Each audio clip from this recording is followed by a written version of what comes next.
আসসালামু আলাইকুম, স্বাগতম জানাচ্ছি বিবিসি নিউজ আন্তর্জাতিক সংবাদে। শুরুতেই সংবাদ শিরোনাম, এরপর বিস্তারিত। এর প্রধানমন্ত্রীর বিরুদ্ধে গিয়ে ইরানের জনগণের পাশে দাঁড়ালেন ট্রাম্প। ইরানের জনগণদেরকে সব ধরনের সহযোগিতা করবেন ট্রাম্প। ইরানের প্রেসিডেন্টের সাথে ট্রাম্পের লাগতে পারে যুদ্ধ। ইরানের প্রেসিডেন্টের উপরে ক্ষেপে আছে ট্রাম্প। ইরানের জনগণ পাহলভিকে মেনে নেবে কিনা সন্দেহ আছে ট্রাম্প। বিক্ষোভকারীদের ফাঁসির পরিকল্পনা নেই ইরানি পররাষ্ট্রমন্ত্রী। আকাশসীমা খুলে দিল ইরান। উত্তেজনার মধ্যেই মধ্যপ্রাচ্যে বিমানবাহী রণতরী পাঠাচ্ছে যুক্তরাষ্ট্র। দর্শক, এতক্ষণ শুনছিলেন সংবাদ শিরোনাম। এখন বিস্তারিত। আপনি যদি ইসরায়েলের ধ্বংস চান এবং মুসলিমদের পাশে থাকেন, তাহলে ভিডিওতে লাইক করে চ্যানেলটি অবশ্যই সাবস্ক্রাইব করে দিবেন এবং আপনার মূল্যবান মতামত অবশ্যই কমেন্টে লিখে জানিয়ে দিবেন। এখন বিস্তারিত। ইরানের জনগণ পাহলভিকে মেনে নেবে কিনা সন্দেহ আছে ট্রাম্প।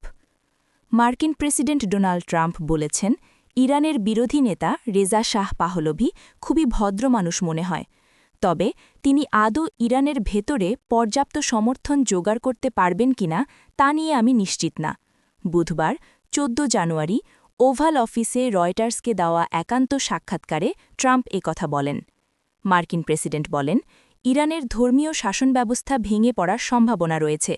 একই সঙ্গে তিনি ইউক্রেন যুদ্ধ নিয়ে রাশিয়ার সঙ্গে আলোচনায় অচলাবস্থার জন্য ইউক্রেনের প্রেসিডেন্ট ভলোদিমির জেলেন্সকিকে দায়ী করেন এবং ফেডারেল রিজার্ভ চেয়ারম্যান জেরোম পাওয়েলকে নিয়ে বিচার বিভাগের তদন্তে রিপাবলিকানদের সমালোচনা উড়িয়ে দেন। ইরানে চলমান বিক্ষোভে সহিংস দমনপীড়নের ঘটনায় হাজারো মানুষের মৃত্যুর খবরের প্রেক্ষাপটে ট্রাম্প আগেও আন্দোলনকারীদের পক্ষে হস্তক্ষেপের হুমকি দিয়েছেন।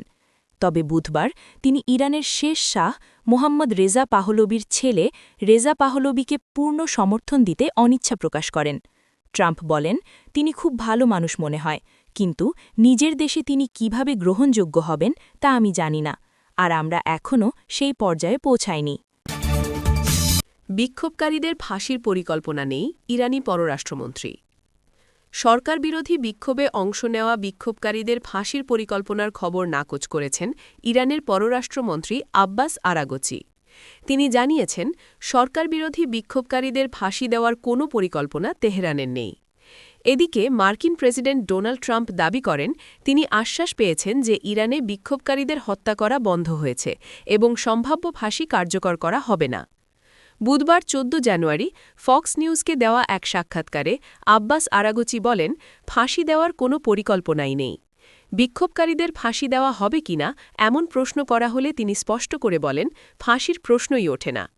ট্রাম্প এর আগে সাংবাদিকদের জানান, তিনি এমন তথ্য পেয়েছেন যে ইরানে বিক্ষোভকারীদের হত্যা বন্ধ হয়েছে এবং যেসব মৃত্যুদণ্ডের পরিকল্পনা ছিল সেগুলোও স্থগিত করা হয়েছে। ট্রাম্পের এই মন্তব্য এমন সময়ে আসল যখন যুক্তরাষ্ট্র মধ্যপ্রাচ্যে উত্তেজনা বাড়ার আশঙ্কায় কাতারের আল উদেইদ বিমান ঘাঁটি থেকে সেনা প্রত্যাহার শুরু করেছে। ট্রাম্প জানান, তিনি অপর পক্ষের খুব গুরুত্বপূর্ণ সূত্রের সঙ্গে কথা বলেছেন এবং পরিস্থিতির গতি প্রকৃতি পর্যবেক্ষণ করবেন, তবে তিনি সম্ভাব্য সামরিক পদক্ষেপ পুরোপুরি নাকচ করেননি। আকাশসীমা খুলে দিল ইরান। সাময়িক বন্ধ রাখার পর আবারও আকাশসীমা খুলে দিয়েছে ইরান। ফ্লাইট ট্র্যাকিং তথ্য অনুযায়ী এখন বিমানগুলোকে তেহরানের দিকে প্রবেশ করতে দেখা যাচ্ছে। খবর টিআরটি ওয়ার্ল্ডের। অনলাইন ফ্লাইট ট্র্যাকিং সেবা ফ্লাইট রাডার ২৪ বৃহস্পতিবার নিশ্চিত করেছে, ইরানের আকাশসীমায় চলাচলে নিষেধাজ্ঞা সংক্রান্ত নোটিশ অর্থাৎ নোটামের মেয়াদ শেষ হয়েছে এবং একাধিক বিমান দেশটির আকাশসীমায় প্রবেশ করেছে। নিরাপত্তাজনিত কারণ দেখিয়ে ইরান সাময়িকভাবে আন্তর্জাতিক বেসামরিক ফ্লাইট ছাড়া সব ধরনের বিমান চলাচল বন্ধ রেখেছিল। শুধু অনুমোদিত আন্তর্জাতিক আগমন ও প্রস্থান ফ্লাইটকে চলাচলের অনুমতি দেওয়া হয়েছিল। প্রাথমিক ঘোষণায় জানানো হয়েছিল ১৫ জানুয়ারি পর্যন্ত তেহরানের আকাশসীমা বন্ধ থাকবে এবং কেবল বেসামরিক কর্তৃপক্ষের পূর্বানুমতি পাওয়া নির্দিষ্ট ফ্লাইটই চলাচল করতে পারবে। ইরানের অভ্যন্তরীণ ও আঞ্চলিক ক্রমবর্ধমান উত্তেজনার মধ্যেই এই সিদ্ধান্ত আসে। বর্তমানে দেশটিতে সরকার বিরোধী বিক্ষোভ চলছে এবং এই নিয়ে আন্তর্জাতিক মহলে ব্যাপক সমালোচনা সৃষ্টি হয়েছে। এদিকে মার্কিন প্রেসিডেন্ট ডোনাল্ড ট্রাম্প জানিয়েছেন, ইরানে বিক্ষোভকারীদের মৃত্যুদণ্ড কার্যকর করা স্থগিত রাখা হচ্ছে বলে তাকে অবহিত করা হয়েছে। তবে তিনি সতর্ক করে বলেছেন, ওয়াশিংটন পরিস্থিতির উপর কড়া নজর রাখছে। উত্তেজনার মধ্যেই মধ্যপ্রাচ্যে বিমানবাহী রণতরী পাঠাচ্ছে যুক্তরাষ্ট্র। ইরানের সঙ্গে চলমান উত্তেজনার মধ্যেই দক্ষিণ চীন সাগর থেকে মধ্যপ্রাচ্যে বিমানবাহী রণতরী পাঠাচ্ছে যুক্তরাষ্ট্র। মার্কিন সংবাদমাধ্যম নিউজ নেশন এক প্রতিবেদনে এ তথ্য জানিয়েছে। এরই মধ্যে বহর নিয়ে গন্তব্যস্থলে রওনা দিয়েছে ইউএসএস অ্যাব্রাহাম লিঙ্কন, যেখানে রণতরী ছাড়াও বিভিন্ন ধরনের যুদ্ধজাহাজ, ডিস্ট্রয়ার, ফ্রিগেট ও সাবমেরিন রয়েছে। সংবাদমাধ্যমটির দাবি, পেন্টাগনের নির্দেশে আগামী এক সপ্তাহের মধ্যেই সেন্ট্রাল কমান্ড এরিয়াতে পৌঁছাবে এই ক্যারিয়ার স্ট্রাইক গ্রুপ। মধ্যপ্রাচ্য সহ উত্তর পূর্ব আফ্রিকা, মধ্য ও দক্ষিণ এশিয়ার মোট ২১টি দেশ নিয়ে গঠিত যুক্তরাষ্ট্রের সেন্ট্রাল কমান্ডের ভৌগোলিক অবস্থান।